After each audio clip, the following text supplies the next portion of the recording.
With us, we also have the person everybody wants to hear from, Mr. Evan Thompson, who's the head of our meteorological office here in Jamaica.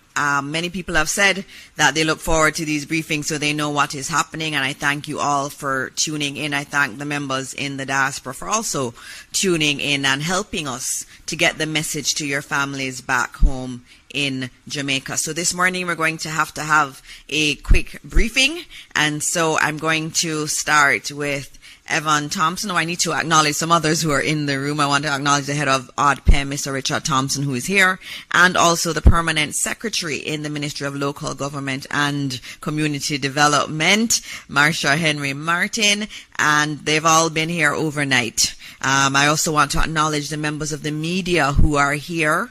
They have been here consistently with us. We want to thank them. They are here sleeping on cots.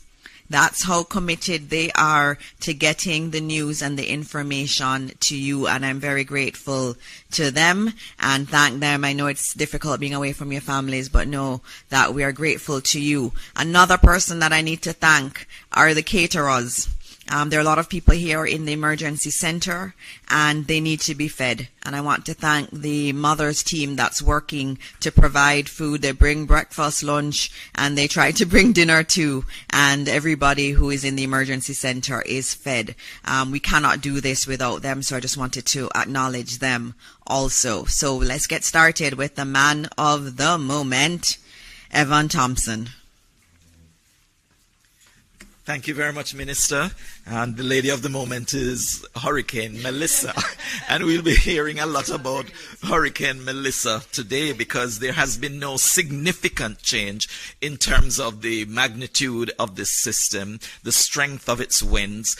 Our satellite imagery will just give you a good picture of what is really happening out there over the waters and even over the land, because Hurricane Melissa, a Category 5 hurricane, continues to barrel its way. Well, not barrel its way because it's still moving pretty slowly, but moving toward the southwestern coastline of Jamaica. We are starting to experience quite a few of the impacts of this system because we have been experiencing rainfall over much of the island, especially in the west and the south of the country. We've been having some periods of heavy rainfall, mostly moderate rainfall. There have also been gusts of wind and some sustained strong winds over sections of the island. The gusts, of course, going well into tropical storm force as we went through the night last night and as we have gone through this morning so far. We recognize that the system has not yet made landfall. The center is still some distance away from the coastline, just about 70 to 75 kilometers from the southwestern coastline, and it is still moving toward the north-northeast. So it is moving closer and closer to the coastline of Jamaica. I mentioned that it has been moving slowly, but it has been moving a little bit faster than it was previously because it's now moving at 11 kilometers per hour. That's just about 7 miles per hour. And it is expected to make that turn to be more in a direction, moving in a direction toward the northeast, which is a slight shift toward the east, more so than it is going at this time. So it will continue to move toward the island, making its entry on the southwestern coastline. We do expect, let me move this slide forward a little bit so you can see and get an idea of where we're expecting it to move. First, let me just point to those circles that you're seeing on the image. Where the center is located, the inner, I refer to it as the inner core, which is that orange area that's surrounding it. And then you have the outer band, of the greens that extend across the country, which is what most of us have been experiencing thus far. But the inner core that we speak of is that orange area that we expect to be making some impact on the island, and that's where the stronger winds are concentrated. Also, the heavier rainfall is in that general area. We did say that the system is a Category 5 hurricane at this time, and when it makes landfall, it is expected to still be a Category 5 hurricane. That means it will cause catastrophic damage, life-threatening damage. There is very little that can stop a Category 5 hurricane. And regardless of the where you are in the parish of Westmoreland or St. Elizabeth, if you are under the impact of those Category 5 hurricane force winds, you will be having significant difficulty even with infrastructure that's in the area. So ensure that you are in the strongest area that you can. The recommendation from the Hurricane Center is that you would have as many walls between yourself and the outside as you can, because it is important to reinforce yourself and to ensure that you are not left vulnerable to this system. We do expect that it will gradually be reduced in strength as it moves over the island. It will fall to a Category 4 maybe, and then Category 3 as it exits the country possibly. But in the meantime, when it makes landfall, which is expected, as you can see in this image here, to be somewhere near parity in western St. Elizabeth, that's somewhat to the east of Black River. So it will most likely make landfall in the western part of St. Elizabeth rather than in the eastern part of Westmoreland. And then it will continue moving toward the northeast. That is the direction of movement that is expected. It will continue over the northern part of St. Elizabeth and then move into southern Trelawney. And the exit is expected to be somewhere in Trelawney rather than in St. Anne. It would be most likely in the eastern end of Trelawney rather than St. Anne, where it makes its exit from the island of Jamaica. Here we see the area, this area of orange shows the outer bands of this system, where we are expecting to be experiencing impacts. Heavy rainfall right across the length and breadth of Jamaica. Also strong winds across the island. The amounts of rainfall that we expect, we see here again, we indicated that we would have between 20 and 30 inches or 500 to 750 millimeters of rainfall affecting sections of the island. The area that is expected to be impacted mostly has been narrowed a little bit on the map. So you'll see that Jamaica's central parishes are most at risk and extending into the west of the island as well. And then some slightly lower figures are expected for the rest of the island, but still significant rainfall. 12 to 16 inches, 300 to 400 millimeters is nothing to scoff at. It's still a lot of rainfall, still expected to produce significant flooding. You might be saying that this system doesn't seem to be packing much of a punch because what you've been experiencing outside doesn't seem to be worthy of all the hurrah that we're creating about the system. But the truth is, it is still some distance away from the coast, expected to move closer and then move across the island, and that means that the impacts are going to be significantly greater than you've already been experiencing. Flooding is expected. Landslides are expected. Storm surge is expected. And of course, those strong winds we will not be able to escape, especially if you're in the path of this system and in the path close to the eye of the system. The rest of the island, I mentioned the Category 5 hurricane force winds that will be experienced over parts of St. Elizabeth and Westmoreland going into Trelawney. But we are expecting tropical storm force winds over the rest of the country. And so we all should be experiencing or looking out for the experience of tropical storm winds right across the island. Here we see on our picture some of the areas that are expected to be mostly inundated from storm surge that is also expected to come onshore. And this would be in those bays and inlets. In the area of Black River, we expect significant storm surge, although the center is now expected to be somewhat of Black River, so this might have to be updated slightly, but Black River will also experience storm surge. Storm surge could get as high as 13 feet. That's high. 13 feet is a couple of stories high. And so you need to be very much prepared for that kind of activity if you're in any of those bays or inlets along the coast of St. Elizabeth in particular, and even going into Clarendon. So those traditional areas of storm surge impact, like Portland Cottage, Rocky Point, those are areas that, because of the geography, we are expecting still to experience some amount of storm surge in those areas, although probably not as significant as we would have in St. Elizabeth along the coast. So anywhere, even along the coast of Manchester, parts of Alligator Pond and, Treasure Beach area should also be looking out for that kind of activity, and going eastward as far as parts of St. Catherine. And that is basically the presentation at this time. I'm sure you'll have some questions that will bring out some more information later. Thank you. Thank you so much, Evan. You heard it. It is strengthening and it is coming to Jamaica. I know we've been praying for it not to hit, but it is going to hit us. So we have to heed everything that Evan has just said.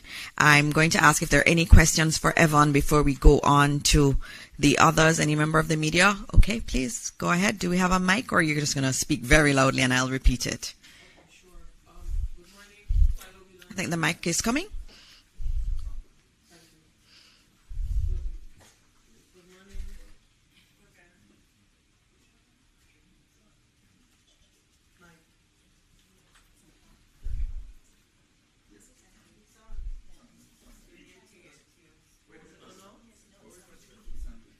You can just speak and I'll repeat the question. So, good morning, Father Whelan, Jamaican Mission Service.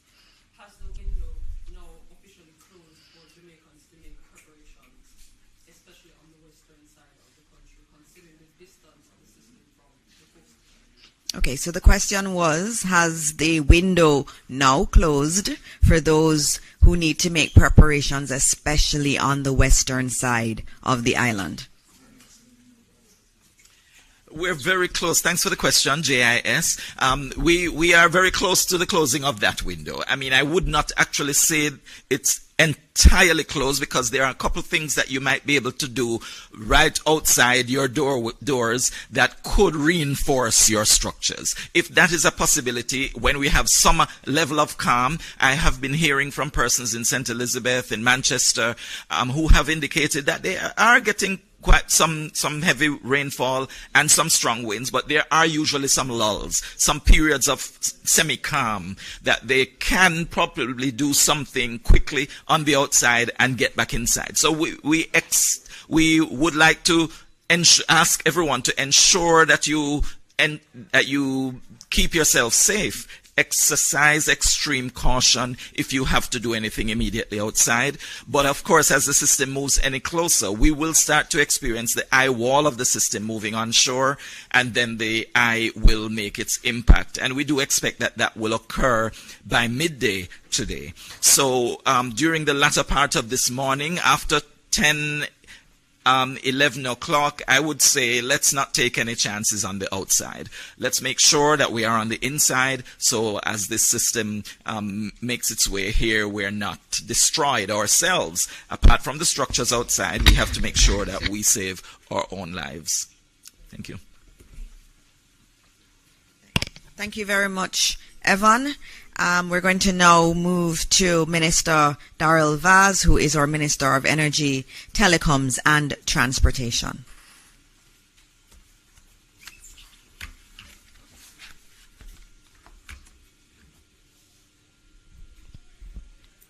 Morning, Jamaica. Prayers up.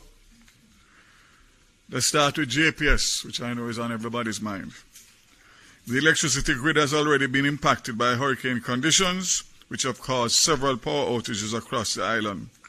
Several generation units, critical high voltage substations, transmission and distribution lines across the island have been forced out of service by the hurricane force winds and lightning. As a result, approximately 240,000 or 35% of JPS customers are without power. That's out of a possible 700,000. Mainly in the parishes of St. Elizabeth, Manchester, St. James, and Hanover. The status generation, there is adequate firm generation online to serve our customers. No renewables are available. As I said before, customers impacted, more than 75% of the customers in St. Elizabeth, Manchester, Hanover, and St. James are affected without electricity. The least impacted parishes, with less than 10% of customers impacted, St. Thomas, Kingston, and St. Andrew, and St. Catherine. The majority of hospitals continue to be supplied with JPS power, except those in Manchester and St. Elizabeth, such as Black River, Mandeville, and Percy Junior Hospital. But I can confirm that they are operating on standby power, generator power. there is no plan at this point to shut down the grid. JPS crews continue to respond and restore critical facilities and customers where it is safe to do so. In the meantime, JPS is reminding customers to stay safe and take precautions to protect life and property. And most importantly, stay tuned to official channels of information, which include government and JPS, for further updates. As it relates to our telcos, I'll start with Digicel.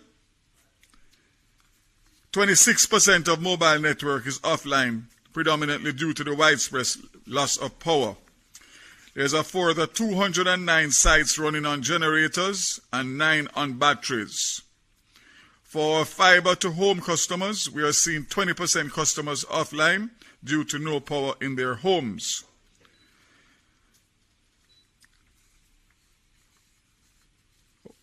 As we see the most impacted areas, we will work with our crews to focus on those areas first. Even if commercial power is still to be restored, we will keep generators fueled and gas the sites back to keep them up and running. They are also confirming that also in aid in recovery, we are working with the SMA to increase our spectrum bandwidth channels, as we know from our experience from Hurricane Beryl that the mobile infrastructure will be recovered much quicker than the fixed. So just to indicate that I, this morning at 3 o'clock, signed licenses for additional spectrum for Flow, Liberty Caribbean, and I'm awaiting Digicel to give them the same. For Flow, I'm happy to say that Liberty Caribbean, operators of Flow, Jamaica, and Liberty Business is committed to playing its part for Jamaica to recover quickly from the inevitable damage following the passage of Hurricane Melissa. Again, with the spectrum that they have received, they will be bringing a new innovation, mobile connectivity via satellite, and facilitates SMS and text messages to areas affected in the aftermath of the storm. So this partnership promises to seamlessly enable 4G LTE mobile customers to send texts to their family and friends, even when the local network services may be interrupted. So that's huge, very huge. And this collaboration with Starlink reflects a deep commitment to the Caribbean and protecting Jamaica. So we look forward for that. And we also look forward for Digicel to do the same, which will give us a lot more ability to communicate and to recover as quickly as possible. This one is the big important one now, and that is the airports. Based on my consultations with PACAL and the Jamaica Civil Aviation Authority about the timeline for the Norman Manley International Airport to accommodate emergency relief flights after the passage of Hurricane Melissa, the assumption is that the system will leave Jamaica by the end of today, Tuesday, October 28th, and that the impact on the Norman Manley International Airport is not extensive. Both PACAL and JCA will use tomorrow, October 29th, to inspect and clean up the facility and restore the test equipment that have been decommissioned to accommodate flights. These emergency relief flights could therefore be accommodated as early as Thursday, October 30th, 2025. Again, we are not sure what's going to happen with Montego Bay, who will face at least a lower category, possibly category 3. So we aren't able to say anything on Sangster, but we know that it could have potential disabling impact for that airport. The good news is that the Ian Fleming International Airport is being considered as a part of contingency planning. So it means that we could get into Ian Fleming with certain types of aircrafts, and that will help us significantly based on the distance between Ian Fleming and Montego Bay. Petrojam, following another meeting this morning of the refinery, Petrojam is turning its attention to deepening participation in the broader national multi-agency response. Fuel security plays a key role, as we know, and Petrojam is assuring that all 3 international airports, in addition to all airdromes, are at 75 to 80% capacity for aviation fuel. This will enable aircraft movement to resume immediately. In addition, Petrojam has 2 to 3 weeks supply of aviation fuel at its Kingston and Montego-based storage facilities. So in accordance with international standards, we will follow strict safe storage and rigorous testing prior to reopening. Jamaica Civil Aviation Authority, the microwave system is in general is operational, with the exception of the links between Winchester headquarters and Catherine Peak, which is currently offline. All remote sites are operating on generator power. So this means that we will be able to accommodate relief flights, which the requests are coming in fast and furious. And as I said before, we spoke about Airports Authority. Finally, I'll just give an update on JUTC. And that was up to 9 o'clock last night, reporting 361 persons that were taken to shelters in several parishes. All road operations for JUTC ceased last night, with the exception of transport assistance being provided to essential services staff, such as hospital workers. JUTC's emergency standby teams remain in place at all depots. We will have some kind of disruption to some of the buses, because those buses that use CNG will not be able to be fueled immediately due to the fact that the plant has been decommissioned. But let me close by saying, once again, that government, as you have heard and will hear from Minister Mackenzie, we are dotting all the I's and crossing all the T's to make sure that we facilitate all that is required for the response that is going to come in relation to the rebuilding phase after this catastrophic hurricane. So I want to just say to you, those of you who are still not taking it serious, you have but a few hours. And as I said before, based on what Evan said, the low-lying areas are going to be badly affected. Seek to go to higher ground and protect yourself and be smart. Again, commit to be here right through. And of course, if we work together, we will get through this once again. God bless Jamaica and keep safe.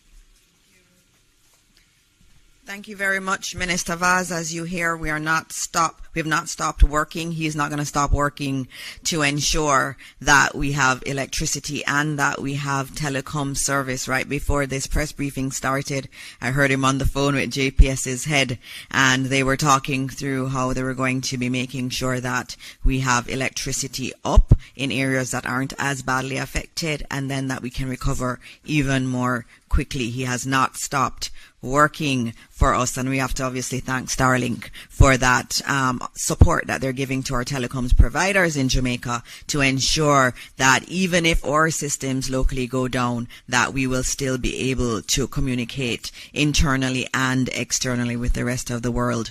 Also want to welcome the members of the media who are joining us from overseas. I know that the feed is going out also. We say good morning to you and good morning to all of your viewers out there too. Next up, we have Minister Desmond Mackenzie, who is not just our Minister of Local Government and Community Development. He is the one that's coordinating the entire disaster response, wearing his hat as the Deputy Chair of our National Disaster Risk Council. The chair is the Prime Minister, who is very much behind the scenes coordinating all of this and calling all of us for updates. And so this morning you will hear directly from Minister Mackenzie his updates on the entire disaster management framework.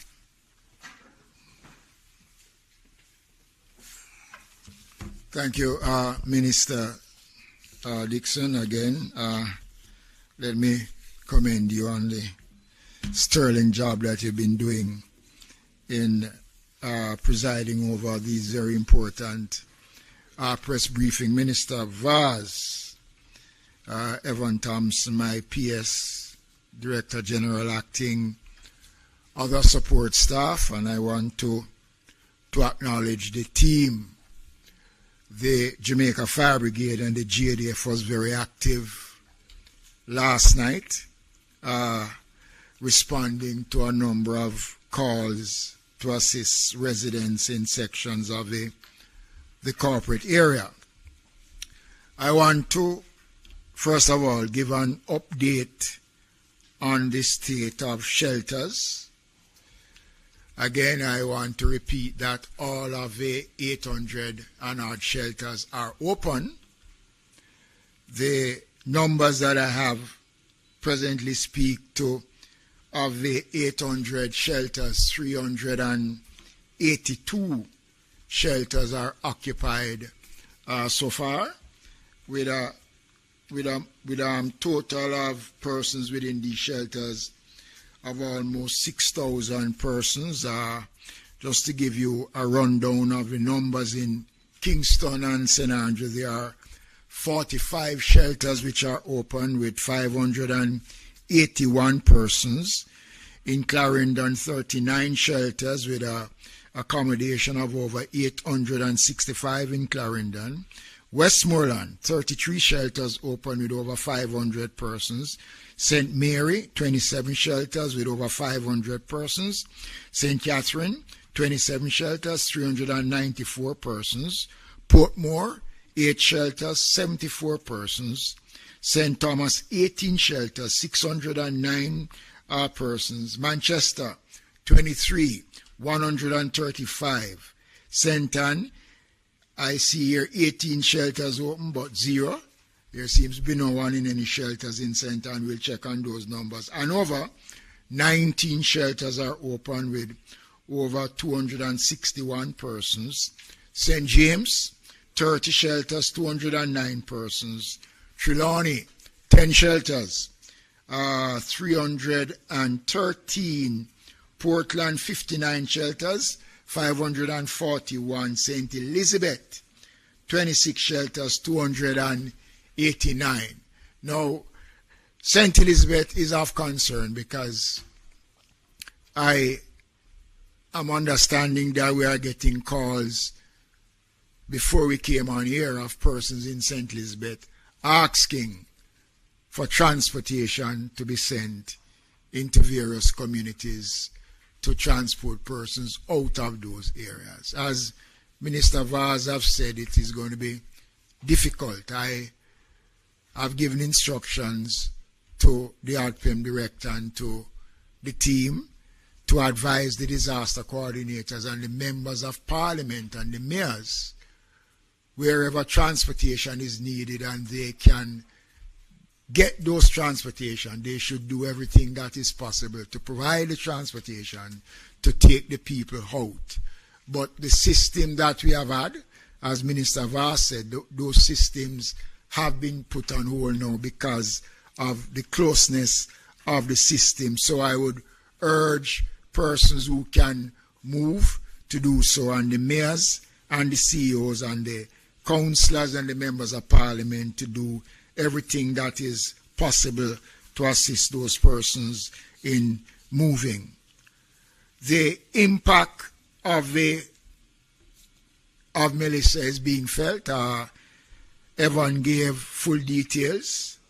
We are having reports of widespread impact across several parishes which are seeing increased number of land slippage, flooding, fire, storm surge, and power outage.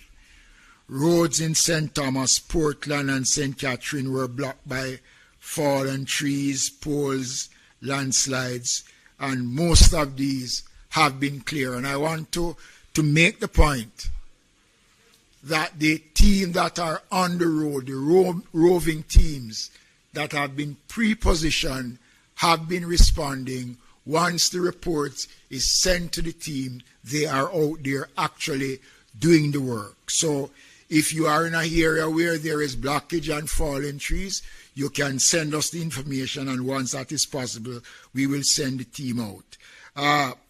Minister Vaz, I see a report here, fire on GPS pole lines in certain sections. Storm surge affect Old Harbour Bay and other such communities. Caribbean Terrace is experiencing flooding, and I want to say that that is a community that I think we have to pay more attention to, because many years ago, when I was mayor, a section of Caribbean Terrace was devastated, and we are now seeing again, based on the information that is coming, and I'm going to ask the team to do some more checking to see the extent of what is taking place in Caribbean Terrace.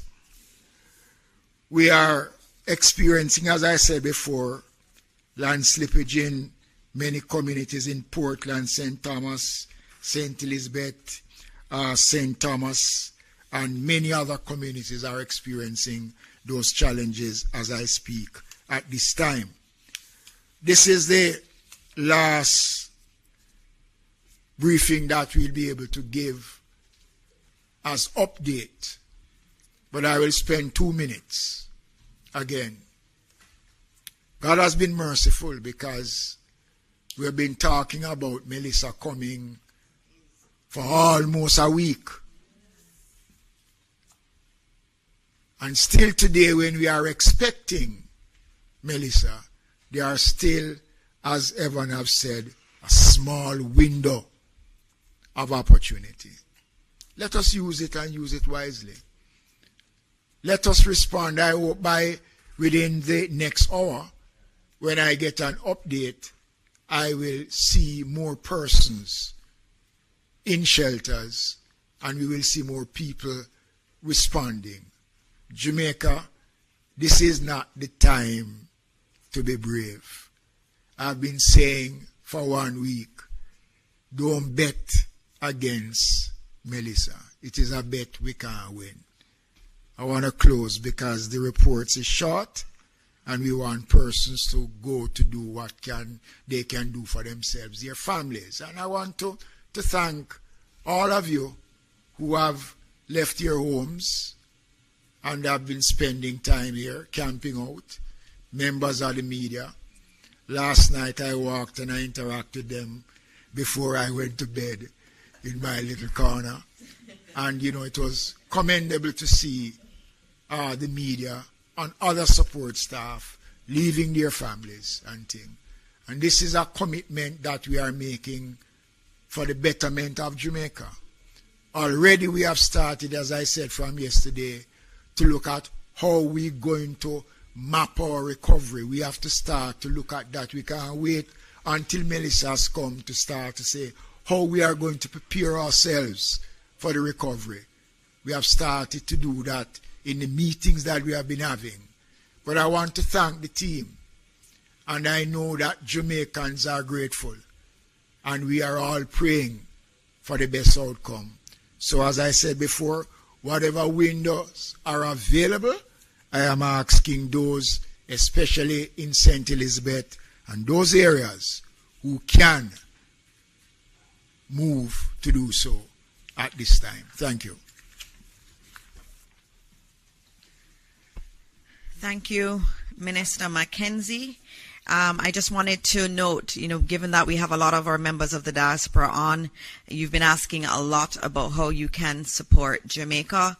Just noting that I'm very, very pleased this morning to announce the launch of our Support Jamaica website. It is supportjamaica.gov.jm. We've already been made aware of some nefarious individuals trying to collect money on behalf of Jamaica.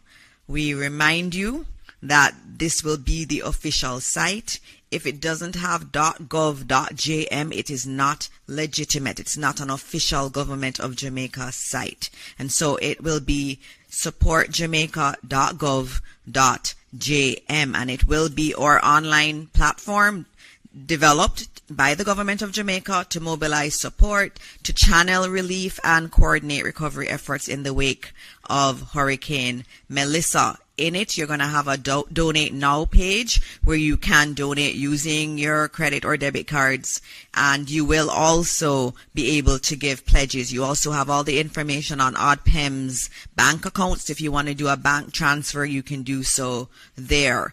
A new innovation on that site is that you will be able to give updates on emergencies. So if there's an issue that you see in your area, you want to upload a picture, maybe there is flooding, maybe there is a town that has been cut off, you can actually notify us through that website also. It also has an interactive shelter locator for those who may need it. Even if you have to help someone to find a shelter, please use it. It will give you all the shelters that are near you. You can actually put in what parish you're in or what area you're in, and you can geolocate.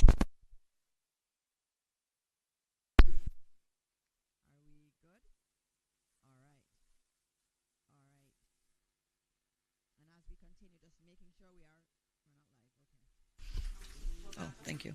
Thank you, Tony. All right.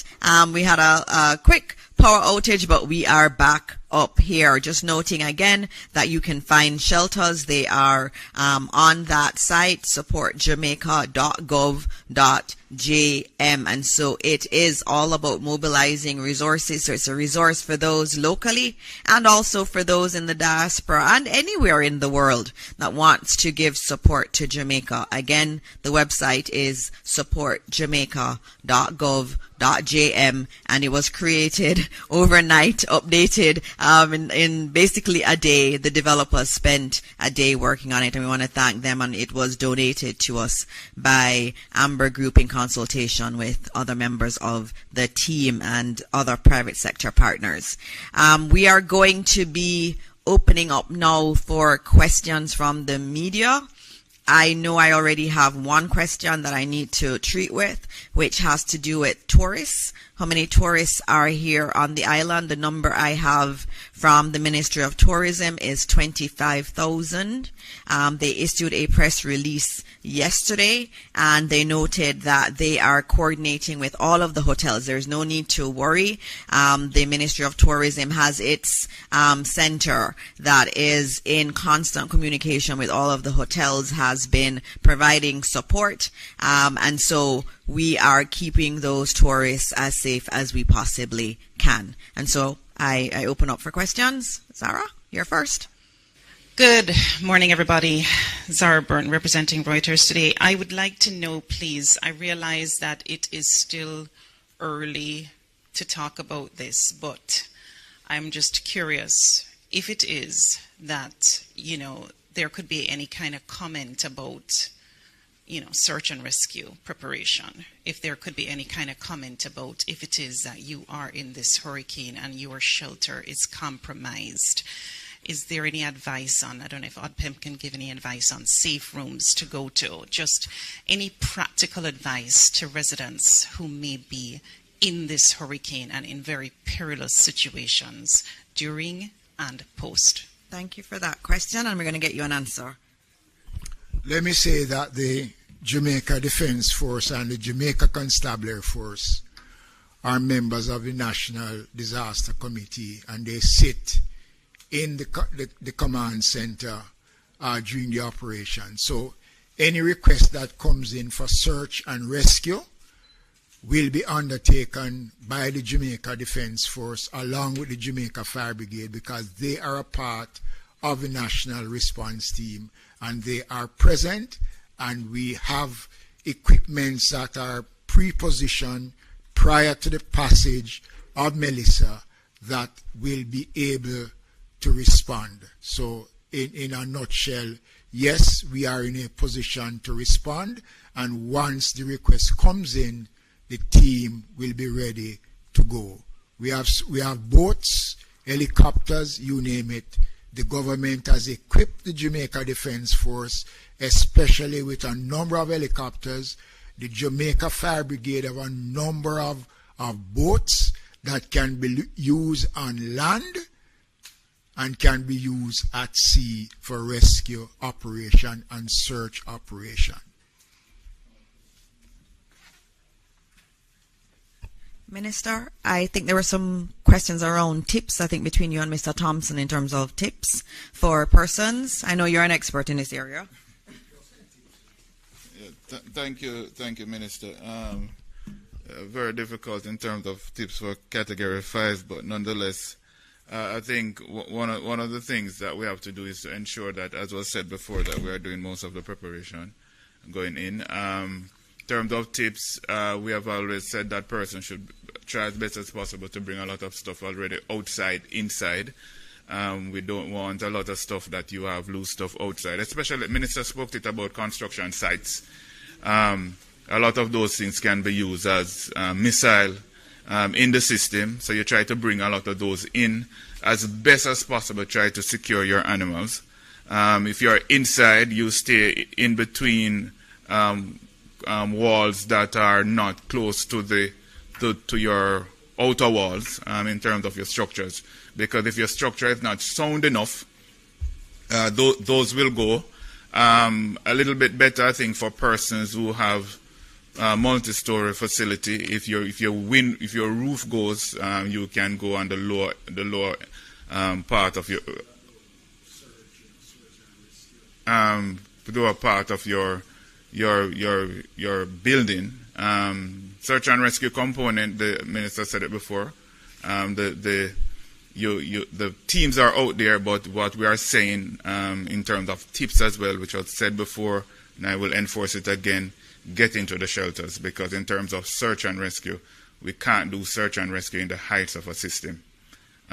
Persons need to get away from the coastline, away from low-lying areas that are prone to flooding, and ensure that you are in safe, elevated areas to ensure that you are safe from all the dangers of coastal waters and riverine waters.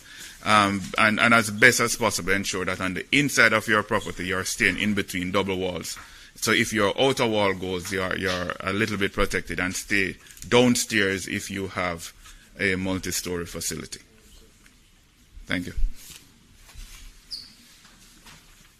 Okay, thank you, Mr. Thompson. Thank you, Minister Mackenzie. I think we're going to go to Nationwide News now. Yes. Good morning, everyone. Mahiri Stewart, Nationwide News. Question for Minister Vaz. You oversee the energy, telecoms, and transport portfolio. Have you been receiving any reports of vandalism in any of those three sectors?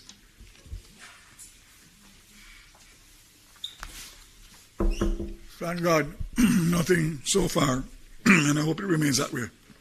Nothing so far. All right, Television Jamaica. Yes, Minister Vaz, Andrew Chisholm from TVJ. Quickly checking on the JUTC buses. I think you mentioned that the CNG plant has been decommissioned, so I'm thinking that 63 or 60 or so about of the 93 buses that came in operate on CNG. So do you have enough CNG in place to operate those buses for a while, or is it that they're totally out of use for now? Yes. Prior to the hurricane and in preparation for the hurricane, one of the requirements was for additional storage to be on location in case deliveries are not able, because the deliveries are done by road. So we took that into consideration. So I'm hoping that the plant will be able to be recommissioned in short order, but there may be, depending on the level of damage, some disruption in terms of the full fleet, but we will have enough to do what we need to do. Nationwide once again. Question to Evan Thompson. We know the effects that we're expecting in terms of the hurricane force winds and the tropical storm force winds on the outer side of Melissa, but in terms of the eye, because that's obviously going to pass through the country as well, what kind of conditions can persons expect during the eye of the hurricane? I know things are kind of calm now in certain areas. Are those persons within the eye supposed to expect similar conditions? Thanks. That's a very good question, Mahiri. It's important for us to understand what happens when the eye is expected to move across your area. First of all, the eye itself is a calm area in the center of the storm. So as that moves over, it will appear as if it's all done. It will be a clearing. There will be very little cloud cover. There will be very little wind. And so it will feel as though the storm has passed. And it's a good feeling. And so a number of persons would want to take the opportunity to get some quick repairs done, especially since the eye extends a few miles actually in diameter. So, it would take a little while to pass over you, and you could have some time of break. But before the eye gets to you, you would have passed through one of the most intense parts of this hurricane. It means that you will experience wind speeds that are approaching 300 kilometers per hour. This is round about 185 miles per hour. That's what the system is packing as a Category 5 hurricane. And much of that will be within the eye wall. In that eye wall, which is that area that surrounds the eye, you will have that most intense wind speeds, but also the most torrential downpours of rainfall. So that area will pass from the coast right across as the eye moves. Of course, that is the protective area for the eye that moves along with it, all the way from the southwest of Jamaica to the north central part of the island. So you will experience those intense conditions before the calm, and then after that calm, you will experience it once again, unfortunately, and the winds will be from the opposite direction. So if it was coming to you from the east, it will now come to you from the west after the eye. If it was from the north, it will come from the south after the eye passes. It's always from the opposite direction after the eye passes, and you have to prepare yourself for that.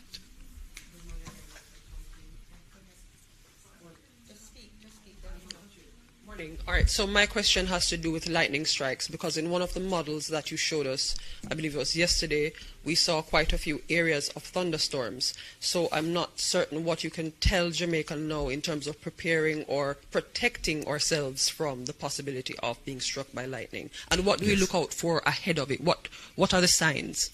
Yes, lightning frequently occurs during the thunderstorms. Of course, it does occur during thunderstorms. And thunderstorms will be part of that intense area of the shower activity. We don't expect anyone to be outside, really. So that should, of course, protect you from the lightning strikes to a large extent. Of course, there will be some impact. It will affect electricity supply. It could also be the cause of fires. And so it's important that that is also monitored. I'm sure the fire brigade is alert to that, that there could be fires that are generated because of the lightning strike. So that is one of those hazards that actually accompanies hurricanes as well. We don't talk much about tornadoes either, but actually we do have small tornadoes that develop in hurricanes, and that is something that people need to also be aware of. Whenever hurricanes move over, generally you have those smaller scale cyclonic events that are tornadic. Well, tornadoes develop within these systems, and that could also be a source of danger for residents as the system passes over. They don't last very long for our area, but they are a real possibility. Not just a possibility, they actually occur and have occurred in Jamaica in the past. Possible for particular parishes more so than others, considering where this system is projected to travel? I believe in most cases when you have those events, it would be in the lower lands, in the flatter lands, and not so much in the hilly terrain. However, we should be prepared. I mean, in the larger scale of things, we're dealing with a hurricane with huge winds, massive winds, but at the same time, you could have the resultant effect of additional with the smaller scale events taking place within it. Thank you. Another quick question to Mr. Mackenzie. You were clear, Mr. Thompson. Thank you. Very quickly, Minister, you mentioned that the JDF and JCF were responding to calls in the corporate area. Just trying to get some details on that. Is it that persons were now evacuating or any flooding or anything? No, not anything major. Just assistance that was required of them, and they have responded. as they would normally do. Because remember now, the command center carries every critical area of government that forms a part of our disaster response mechanism. So once the information is fed into the command center, we will go out to see what is required in terms of why a request was made. And that was why the team was out. And we have roving teams on the road that is driving around. So when they pick up anything on the road, they will act, and they will call in and give Central the information, and we will log those information, because we use the information after to see what took place and how best to address and to see how we can prevent. Yes. And question from Nationwide: Have you been updated in terms of the readiness and the preparation for places such as prisons, children's homes, and homes for old persons? Well, as I said before, the security forces sit on the National Committee. So everything security-wise, and we don't discuss the security aspects of the prisons and the operations of the police and the military, because that is confined. And you know why that has to be confined. The Ministry of Labour and Social Security, we work with all the ministries are involved. So children homes and the infirmaries and everything is taken care of in the general scheme of things and planning. And inspections are done to these facilities to ensure that they are up to standard.